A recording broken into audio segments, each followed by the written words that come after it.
Hi guys, Joe here. As you can see, I've had a little bit of a change around. I realized that I had to make myself a dedicated space for meditation and for ritual. And I'm just going to share my view with you. So there you go. Lovely. So I've been a busy girl these last couple of days. I have cleaned my car out. So I feel refreshed with that. I have cleaned this room out. I have cleaned the other room out. I've made more space in the living area. And what I want to do actually is separate my study area, my meditation area, and my ritual area from my living area. And that's been the purpose of today, because I've been reading the Kabbalah magic book, and I have got to the, well, you've got the introduction. I'm going to read some of the introduction, as I said I would. But the first ritual is the lesser banishing ritual of the pentagram. And I learned something today regarding the 4 elements. So you've got water, we have fire, we have air, and we have the earth. And each of those actually represent an archangel. And I'm going to tell you who the archangels are of those, because in the lesser banishing ritual, you do actually evoke an archangel. Now, it does actually say in this book that we shouldn't share our spiritual secrets and our rituals, because it actually lessens the power of the ritual. So when I become more au fait with doing ritual, I'm not actually going to share the rituals with you, because they are something personal to me. Even though I am one for saying, hey, this is my life, I don't mind sharing information about myself. But I have decided I'm going to take this study seriously. And the Kabbalah speaks to me, and I don't know why, but I feel like I want to study the Kabbalah. I started looking at the Tree of Life some months ago. And of course, now I've got this Kabbalah magic, and there's all types of schools of study. And I did watch a video yesterday, I think it was, where it doesn't matter if you start with one school of study and then move on to another one, because they all lead to the same place. So it doesn't matter. But for now, I'm going to stick with the Kabbalah magic. So on another note, I terrified Neve today. And like I told you, she was getting really confident with going out on the lead. Well, I took her out onto the decking, and I pushed her basically, and I took her round the back, and she wasn't ready for it. And honestly, she nearly got free. She was screaming. Again, a lesson learned for me. It was not a nice experience. And she was dumped as a kitten, as a 4-week-old kitten. So absolutely, she's going to feel trauma if I take her away from where she's familiar. And I didn't actually have her overly confident on the decking. So as per me, I took it one step too far. Luckily, I've had the halter back on her, and she has walked on the lead in the house, and she wanted to go out. So I haven't traumatized her that much, but back to basics. And sometimes we all have to go back to basics, and I've realized that I equally have to go back to basics with my meditation. And just want to share with you a piece of art that I did many years ago. That is actually called Satan's Ride, believe it or not. But anyway, right, so I'm going to read the introduction. I don't know how far I'll get, because it's quite a long introduction. I don't want to bore you all. But the introduction to this book spoke to me. And like I said in one of my other videos, it was the reason why I have started to endure the left-hand path, and in particular, magic, ritual. And here comes Alma. You coming up, Alma? Come on. She says it's all different. She's taken my bed away. Yeah, I had a bed in here, and I've taken it away. Anyway, so the introduction, though only a few will rise. Magic. It has been with us since the birth of civilization. But what is it? And how does one become a magician? This book is dedicated to the student of life who stands at a crossroads, at the place where two paths meet. One path is mundane and well-worn, and the other is the way of magic. Now, the mundane is this reality. I learned the other day. I've heard the word spoken in podcasts, but I didn't quite understand what it actually meant. And the mundane is our life here in this realm. Magic is the art of transformation, of altering consciousness and experiencing the life changes that result. It is a science of empowerment, of using word, image, and gesture to reach into the darkness and set free the imprisoned faculties of the soul. For this reason, its power is forbidden. A person may sit quietly sometimes and marvel at the irony of his life. He participates in a booming materialistic culture that stifles his spiritual needs for the sake of its progress. Despite the grandeur of technology, the modern progressive world restrains the individual from exploring the depth and breadth of his own soul.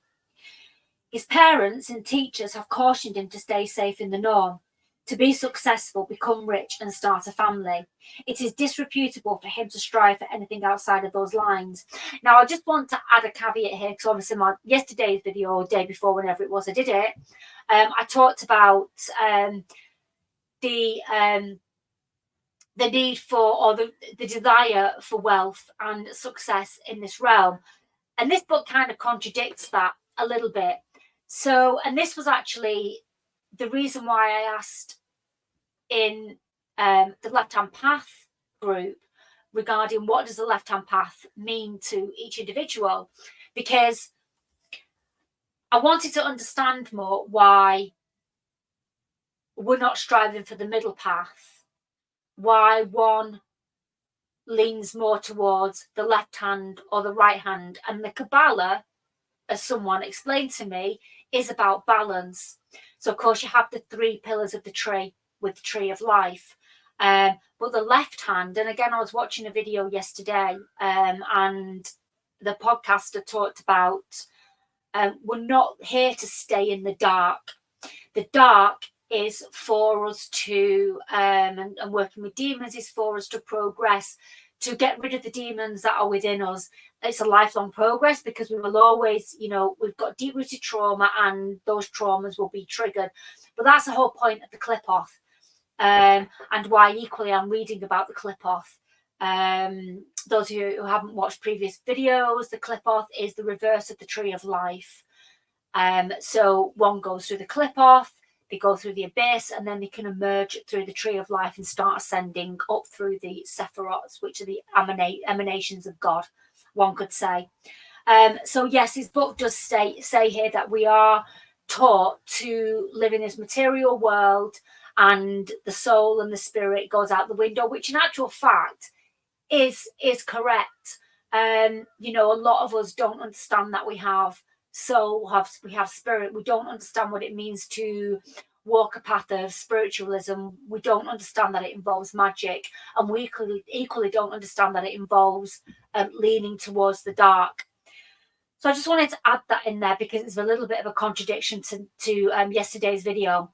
Now, I'm quite sure that life is full of contradictions, so I'm quite sure throughout my journey I will contradict myself more than once. But anyway, but it can't be helped that there is an occasional quiet moment between phone calls, perhaps, or after a movie, when he feels a different possibility. Sometimes it takes the form of a soothing calm, sometimes a radical curiosity, and sometimes it becomes a nagging doubt. A silent voice asks, "Is this all I was made for? Why is a life I am expected to live not enough?" We have been deceived. The purpose that Western society has created for the individual is a sham, mesmerized by a mirage of happiness that hovers around material possessions. We reach for creature comforts that inevitably comfort us less and less. We are addicted to the pursuit of prosperity, craving more and trying harder, even though our lifestyle of ravenous consumption does damage to the earth and leads us away from the ever contentedness that we pursue. By conventional thinking, the material circumstances of Western life have been getting better by leaps and bounds, adjusting for inflation. The average American income in the year 2000 had doubled since 1960. Leisure time had arisen by 5 hours per week in the same period, and it continues to rise. In 1900, the average American lifespan was 41 years. Today, it is 77. A century ago, rich men were distinguished by the fact that they lived in heated houses, enjoyed unlimited food and wine, had access to a physician, earned a college degree, and attended the theatre for entertainment. Sound familiar? Today, supermarkets overflow with an abundance of food so affordable that even the poor suffer an epidemic of obesity. Waitresses take holidays together on luxurious pleasure cruises. Children of dock workers receive college educations. We live in conditions far superior to those of the aristocrats of the 19th century. But despite this golden age of conveniences, surveys measuring the average human's happiness have shown no improvement. In fact, depression is on the rise, and the number of those people who would describe themselves as very happy have been decreasing steadily since 1940. Prosperity in modern times is becoming easier and easier, and yet simultaneously this easy living sucks the challenge out of life, the vitality. But this is not a book about returning to the magic of the Middle Ages for adventure. Not exactly. Consider instead the following assessment. Even as human progress is taking away the difficulties of staying alive, we are thereby gaining more freedom to pursue the even greater challenges of a different landscape in a different realm of our existence, one that has always been there. Our lives as animals are presenting fewer and fewer obstacles to overcome. A new kind of evolution is surfacing. The life of the individual stepping into the frontier of his own soul and exploring the confines of his interior psychological and spiritual vehicles. The discipline of magic has never been easier than it is today. And I just want to comment on that and go back to what I've said in other videos since what I've been learning since being on the left-hand path. The catalysts. If 2020 hadn't have happened, what are my cats doing? If 2020 hadn't have happened, how many of us would have been on a journey of spiritual evolution? Would we have awakened from the slumber that we were in pre-2020? Of course, I know some were already on the ride, but I know, would I have awoken from the slumber? Likely not. I was comfortable, and 2020 made me very uncomfortable. It awakened me to an awful lot. So there we go, the catalyst. And who could blame the average person for failing to see this possibility? When the incarnated human wakes up wounded and human on the beach of life, he finds that he has been given a gift for which he has misplaced the instructions. Getting comfortable as quickly as possible, mimicking his fellow castaways, trustingly assimilating the instructions and traditions that his elders passed down, he learns to forget that he has lost anything at all. Survival is an urgent business after all. What could possibly come before that? The culture into which the individual is born helpless and vulnerable rescues him from certain death by teaching him to patchwork, haphazard survival manual, fabricated from mankind's traumatic evolutionary past. And so the individual grows up infused with beliefs that keep him alive, but that nonetheless have no basis in his true identity. He learns to fit into his culture and to dutifully ignore his desire to find himself. And why not, after all? Disregarding the lessons of his elders may endanger his life. But what if the silence between commercials begins to whisper? What if he came to realize that his bosses, parents, and teachers, despite their prestige, know nothing? What if he discovers that his culture's entrepreneurs, politicians, scientists, and leaders are actors, and not very good ones, who are just as lost? What if they are on the same beach, having assimilated their culture just as he did, begwilling themselves into the notion that he reflects their real purpose? We are each of us wounded by mortality, and our role models have come to our rescue by putting a bandage on a hurt that will never heal. The average human, underneath a veneer of confidence, is still a terrified castaway, severed from his true nature, clinging to the first paradigm that comes along to give him a modicum of security. The proud father The proud father hands over the traditions of his prosperous forefathers as though he were passing along the Holy Grail, and yet he knows nothing. He receives his instructions from his forefathers who know nothing. They receive their traditions from the same nothing, and so it goes on and on until the mind is left staring into an abyss of nothing, the foundation on which has built itself is its sense of self. The chain of ignorance seems to go back into prehistory, to a primordial beach and that clueless castaway. At some point in evolution, through some divine accident, the human race bumped its head and lost its inherent purpose. And since that fall from grace, it has been faking it, using strategies for living that do little more than help it maintain its numbers in successful but nonetheless unfulfilling ways. A person can spend all his life learning the ropes of making a living, fending off danger, fitting in, and climbing the social ladder, all the while neglecting the task at hand, the task that sits right before the nose of every human on the planet. There is nothing of this world that can satisfy the new kind of hunger that rises in someone who, like a seed in the earth, is ready to grow beyond his material conditioning. The job promotion, the blockbuster movie, the dream vacation, the perfect spouse, all of these fall short of satiating the longing that drives a soul to worm its way upward through the trappings of life into the air of awakening. For such a soul who realizes that there is nowhere to hide, no security blanket that will soothe him for long, it is inevitable that the comfort of the norm becomes a prison house of agony. He has remembered that he is still that castaway on the beach. He is pressured from within to transcend this world and regain his lost knowledge. Though his fellow castaways may pass him by, proceeding on into the lives of money and glamour, he himself stays behind to explore the gaping silence that is forever embedded in the here and now. That dreaded silence. Most people of the Western mindset live in fear of it. They stay busy to escape its emptiness, cut off from their own animal nature by processed food in air-conditioned offices. They occupy themselves with television and home improvement projects to keep at bay the uncharted darkness within. The very mention of the silent deep comes as a threat to the person who is not ready to explore it. To him it is death. If he could learn to suspend his senses, and for the moment, it is as though the awful silence would well up and annihilate him. He settles instead for curling up around his acceptable beliefs and drifting off to sleep. But as we all eventually realise, happiness isn't bought so cheaply. He might as well try to sleep with a thorn in his side. On some level, he knows that he's deceiving himself, and he knows that there is a price he must pay if he ever decides to rise and go after the real thing. It is a price that all liars fear.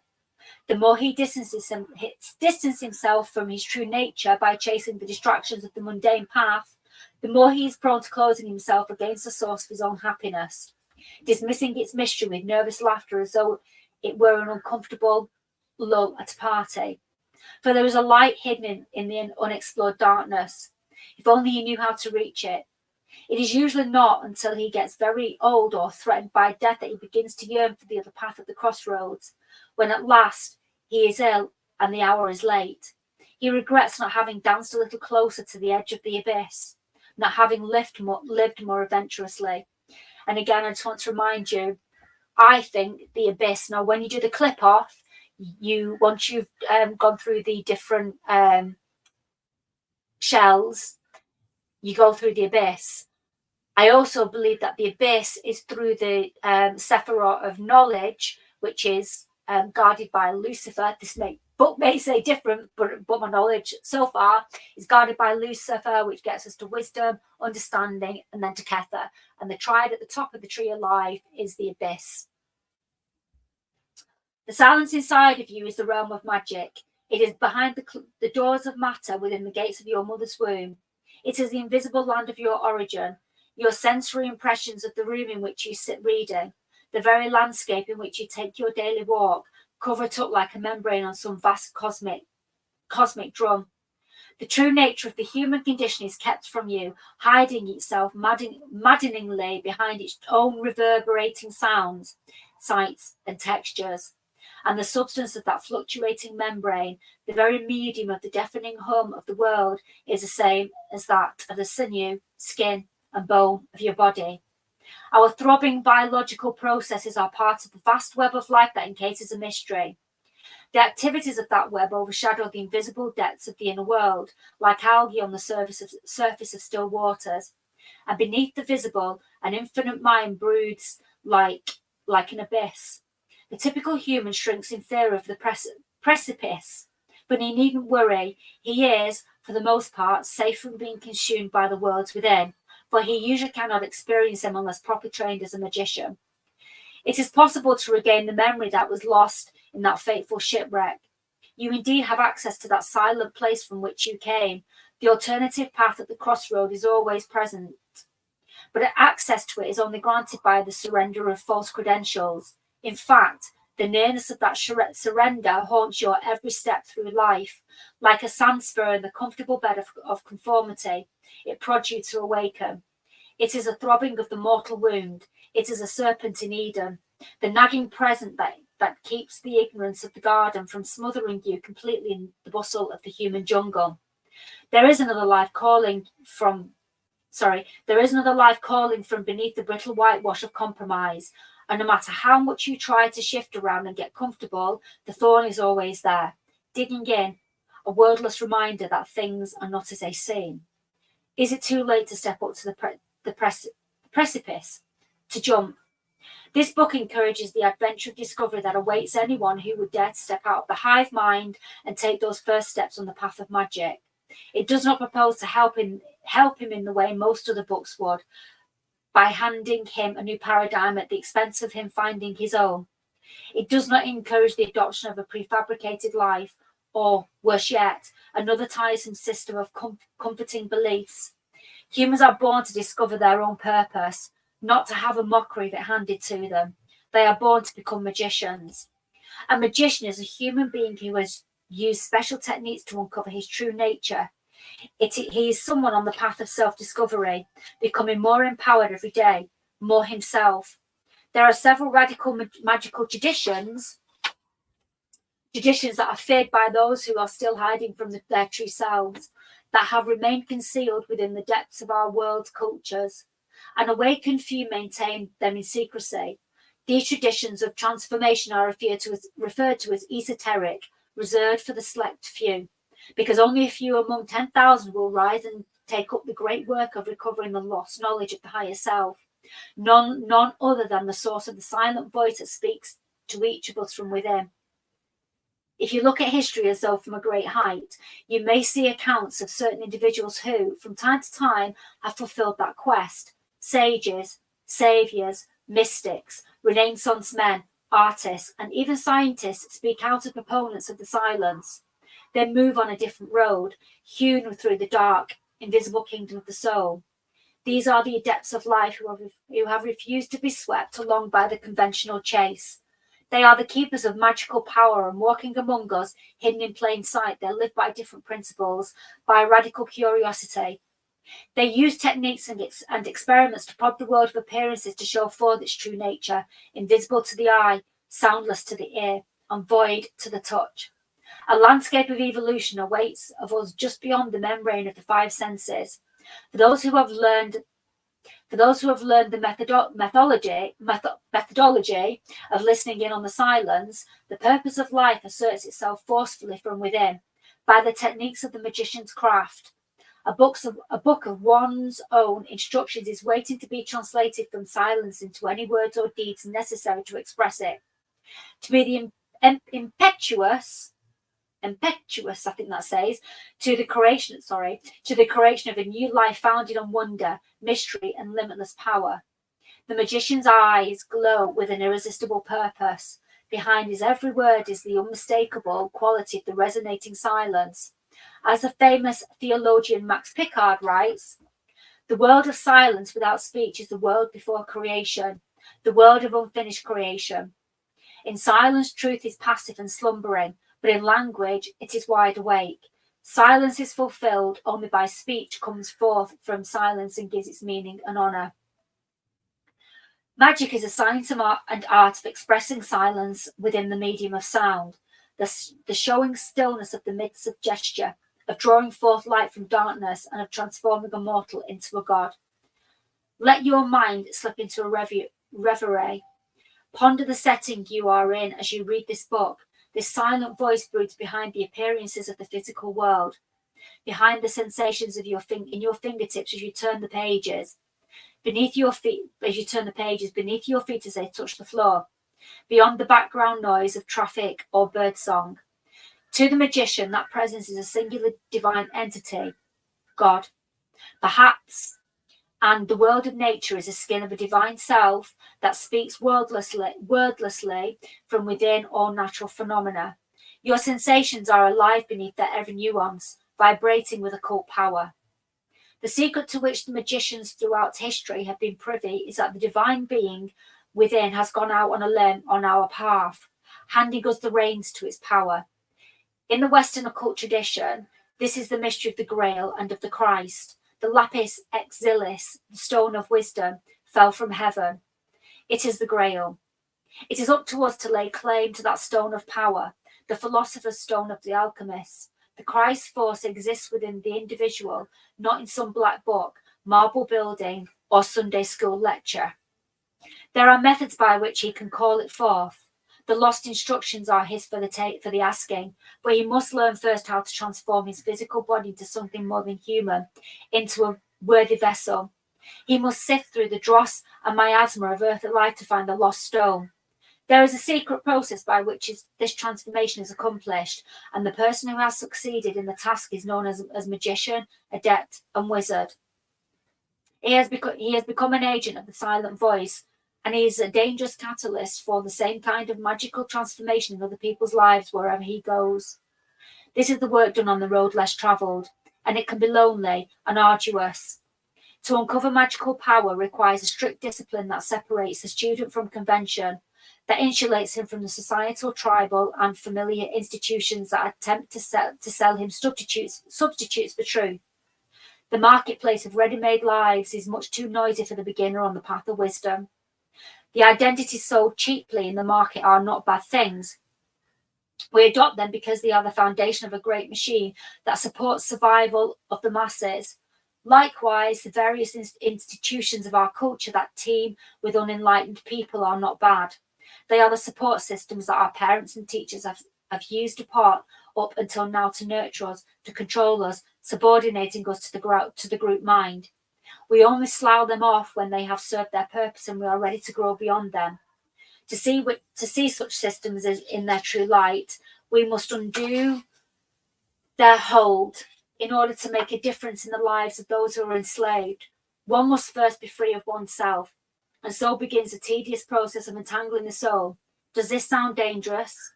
It is. By not participating in the machine, the individual becomes a fool and an outcast. Great pressures of conformity will mount up from all sides for anyone who begins to flounder about the throes of awakening. It is a chaotic time, and it gets worse before it gets better. Not everyone who dares to begin the journey toward illumination will finish it. There are casualties. Just because the path is spiritual by no means makes it safe. If you would take this book as a manual, be warned. There are several secret traditions that are out there designed to help the student rise above the mire of survivalism. This book concerns Kabbalah and the Hermetic disciplines, the overall approach of the Western esoteric tradition. It is a way of magic. There is more, there's a lot more, so I will do the rest on another day. But I am going to share with you today what I learned regarding the Archangels. It's either Archangels or Archangels. I've probably got it wrong. It's probably Archangels. And who they represent now. Some magicians don't think that we need to do the banishing ritual. What's it called? The lesser banishing ritual of the pentagram. This book actually suggests to do it every day because it clears negative energy, and it will also protect you. So you develop a circle around yourself of the pentagram, and of course the archangels, and it will protect you from any. It will protect you from any entities who are not of our, don't have our best interests at heart while we're in the astral realm. So anyway, we have Raphael, and he is the Archangel of water, and he stands to the west. So when I set up, so I bought these not long back. So I bought the pentagram, and then I bought the elements, just to go on my little altar space. So we have Raphael. He represents water, and he stands behind you in the west. Then we have Gabriel. He is the Archangel of fire. He stands, sorry, black his hair, and it doesn't say. Oh, in the south. He's in the south. Because when we do the ritual, we have them. So we basically go north. So we start with the east. And it's interesting because when I've been doing my meditation in the magic course that I've been following, it says to, when you finish your meditation, to bow to the ancestors and say thank you to the east. And the east is where the sun rises. So I digress. So water is Raphael to the west. We have Gabriel. He is fire, and he is the south. We have Michael. He is the north, and he is earth. And then we have Oriel. He is where is he? He's obviously air, because that's the only one that's left, and he must be the east, and I can't find it. I can't remember if I said the east. So I just wanted to share that with you guys. I'll read the rest of that introduction. Obviously, I'm not going to be reading the whole of the book because of copyright. But yeah, I just wanted to share that bit of wisdom with you today, and hope you found value in it. Speak to you all soon, guys. Bye. Where's my mouse?